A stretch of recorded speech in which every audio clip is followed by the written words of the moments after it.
So, from this moment forth, may all of you make the firm intention to meditate to the best of your ability, realigning yourselves with the pathway to Nirvana. May all of you sit cross-legged, with your right leg on your left leg, your right hand on your left hand, the index finger of your right hand touching against the thumb of your left hand, with your hands resting gently, palm upwards on your lap. Close your eyes very gently, just as if you were only half closing your eyes, similar to the way you may close your eyes just before going to sleep. Never squeeze your eyes closed, and make sure there's no pressure around your eyes. You'll have no tension around your eyes, and your body will be completely relaxed. And fill your mind with happiness and joy, so that your mind feels refreshed and pure, clear and bright, free of any sort of worries whatsoever. No matter what sort of worries might come through your mind, let go of them all completely. Forget about all the things of the world, allowing your mind to be completely still, and imagine that inside your body is free of any organs or tissues, any muscles or bones, as if inside your body is just an empty space, just like a hollow cavity inside yourself, rather like a crystal tube or a diamond tube. Today, as we meditate, we take the opportunity to revise some points of technique in meditation which will be particularly useful for anyone who feels that they are being held back in meditation by insufficient understanding. We have all been doing the 10 items of homework mentioned in the Dream Kindergarten every day, practicing regularly. We have already started to understand the most efficient way to bring the mind to the center of our bodies. With experience, even just thinking about the center of the body, you'll find that your mind is already there at that point, 2 finger breadths above the navel. If you are adept, you will find that your mind can go straight through the center of the body. However, for those of you who have not progressed this far, you have to start off by resting your mind at the point which for you feels like the point of greatest contentment, without worrying too much about the precise position of the center of the body. Put your mind at the point which feels most comfortable and easy for you, and you will find that the happiness from meditation will gradually become apparent to you. You will start to feel that the solidity of your body is melting away into the atmosphere around you, starting to become more hollow and empty inside, as if you feel spaciousness, or as if you were alone in empty space. Some people will feel as if their body has disappeared altogether, as if all that's left is the feeling of your awareness. Some people don't know what to do next when they reach this point in their meditation, where their body seems to have disappeared. But the thing which one ought to do is just to rest our mind at whatever point feels the most comfortable for us, starting off with our mind there. Once our mind comes fully into equilibrium, you will start to realize that the mind is automatically realigning itself with the real center of the body. Some people may find it useful to imagine a bright, clear object about the size of a pinpoint, or like a star in the sky, as if one is appearing at the point where the mind has come to a standstill. We should keep such an image in the mind, gazing at it continuously and softly, but never attempting to stare, almost as if you are looking at it out of the corner of your eye, almost unintentionally. If we can observe it in the proper way, without using too little or too much effort, in doing so, before long we will be able to perceive something. However, if we use too much force, it will disappear. If we use too little effort, allowing ourselves to become distracted, then we will find that the object would disappear. So either way, too much effort or too little, it will disappear. And finding the optimum effort by which we can see the object the whole of the time, this is the real skill which we have to build up in our meditation. This is what we have to work on.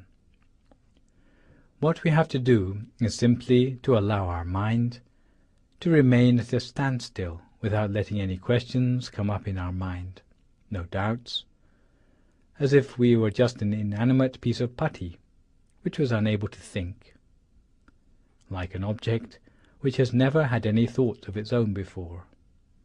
If this is how you start to feel about yourself, then this is the proper approach to the meditation. If you are unable to think any more, this will stand you in good stead all the way from the beginning of meditation to the more advanced stages. Because education through meditation is beyond the realm of conceptual thinking. It is knowledge that arises when the mind is free of thought. It is pure, bright knowledge. We learn merely by what we see, acquiring the knowledge directly. It is rather different from the modes of learning we are used to. We have to study and memorize, read and write to increase your knowledge. The sort of knowledge we are talking about is a knowledge which comes independent of thought. It can arise only in a mind which is free of thought, a mind that is at a standstill. In Buddhism, such knowledge is called Bhavana Maya Panya, the wisdom arising from a still mind. It is practiced until it gives rise to inner brightness in the mind, and through the brightness we are able to see more than before, and by seeing more than before we learn new things about the reality of life and the world.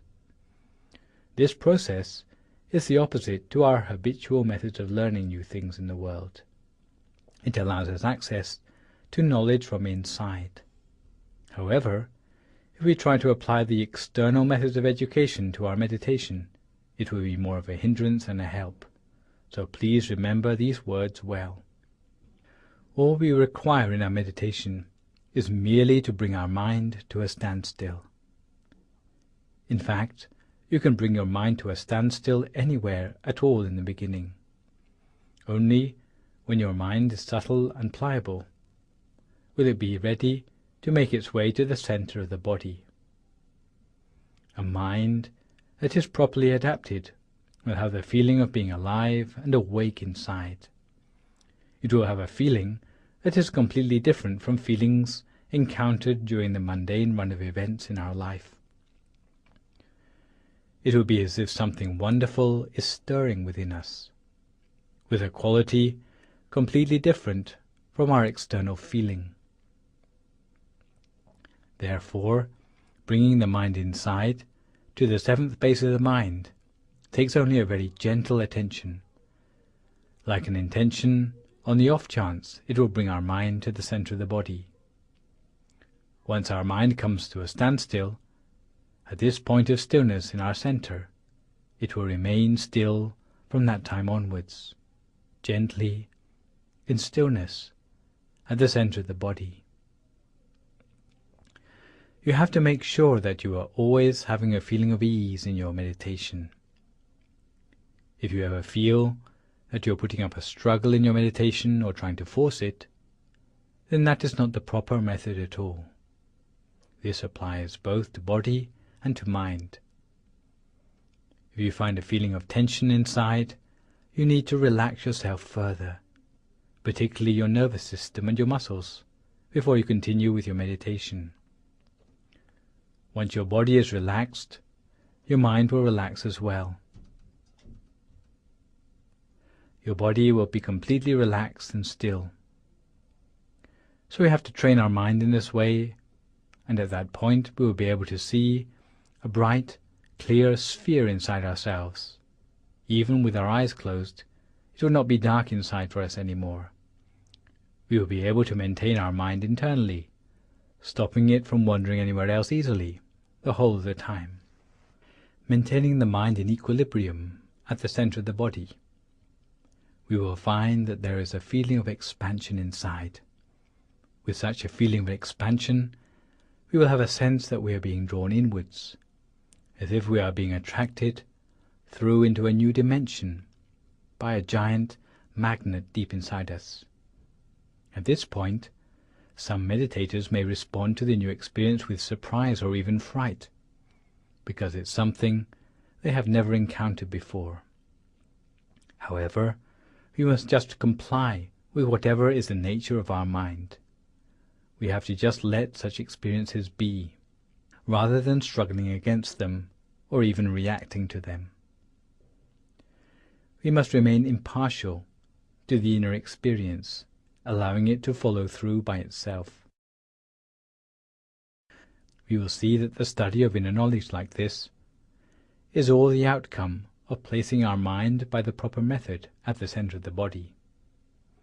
If you can do this before long, we will be able to manage the proper method wherever we are.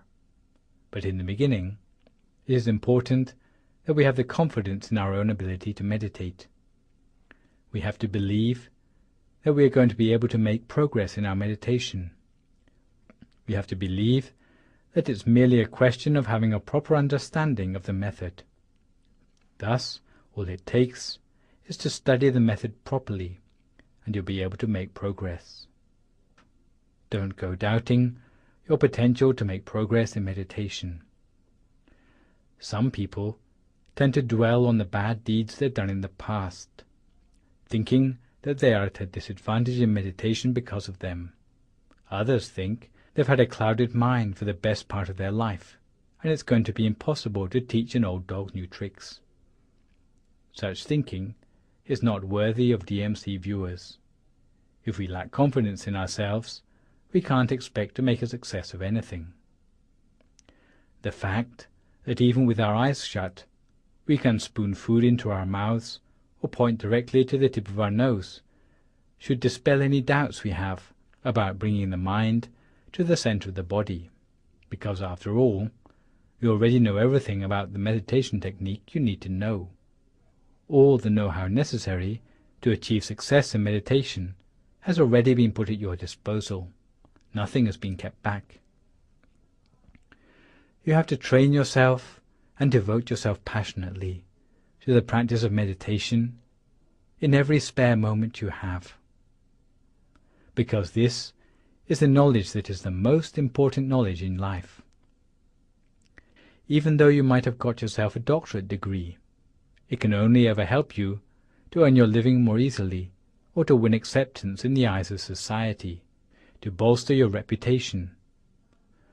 But once you come to the point where you're on your deathbed, even the best of academic knowledge will not help you to get a better place in your afterlife.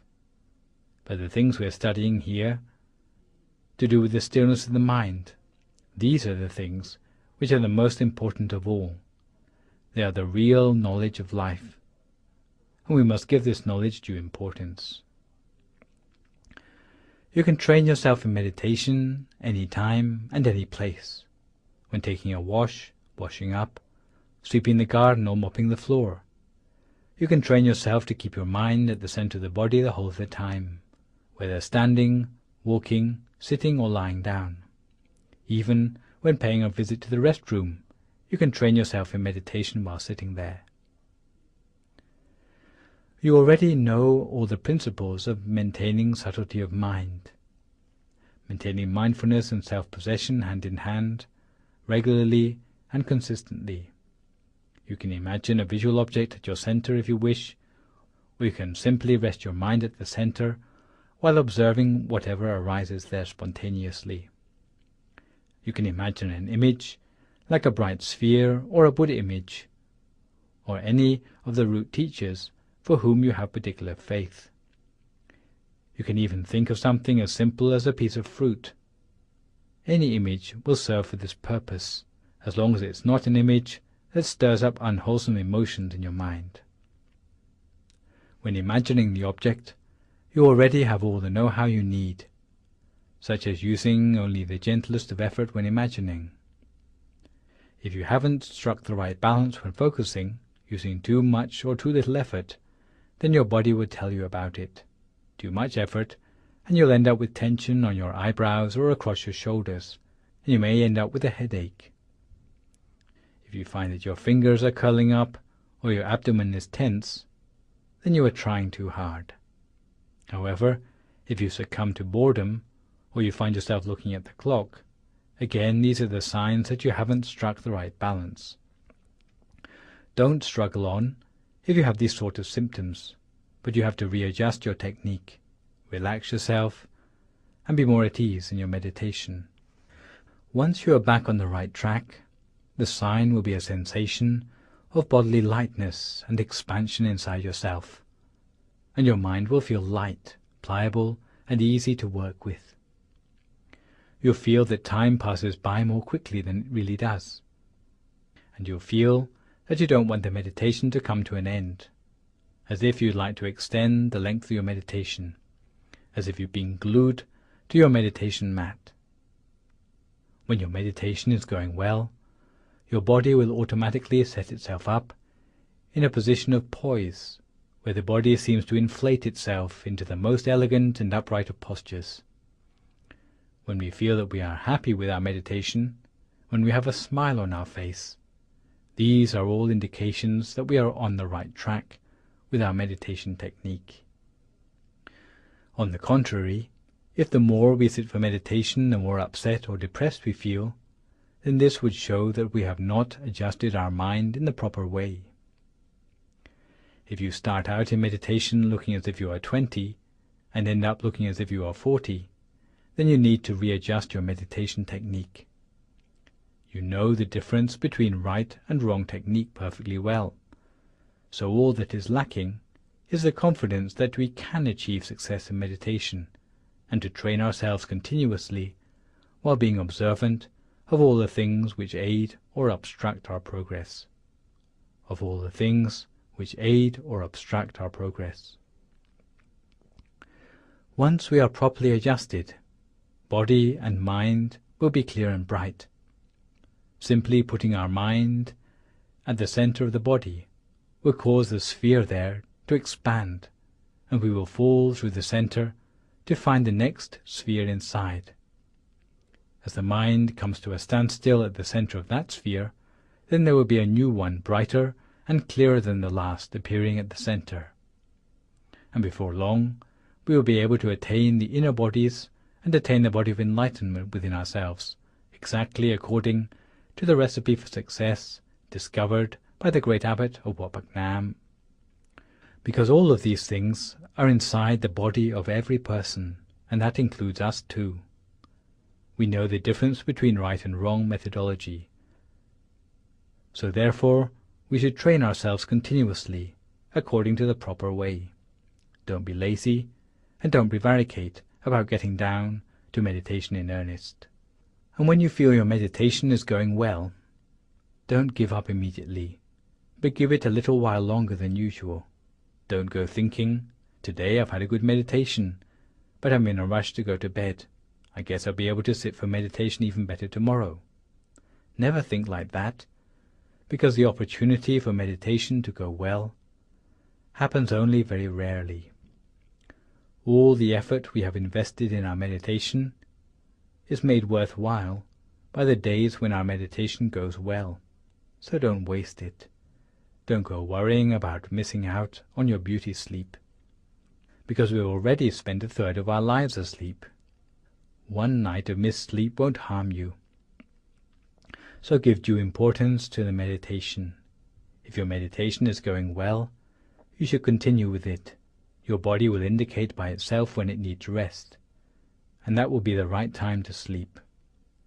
You ought to go to bed because your body needs it, not because your mind is worried about the lack of sleep, or looking exhausted at work, or not being able to think through decisions clearly in the morning. Don't harbor such lazy temptations in your mind, because the opportunity of your mind to come into equilibrium is rarer in anyone's lifetime than winning first prize on the lottery.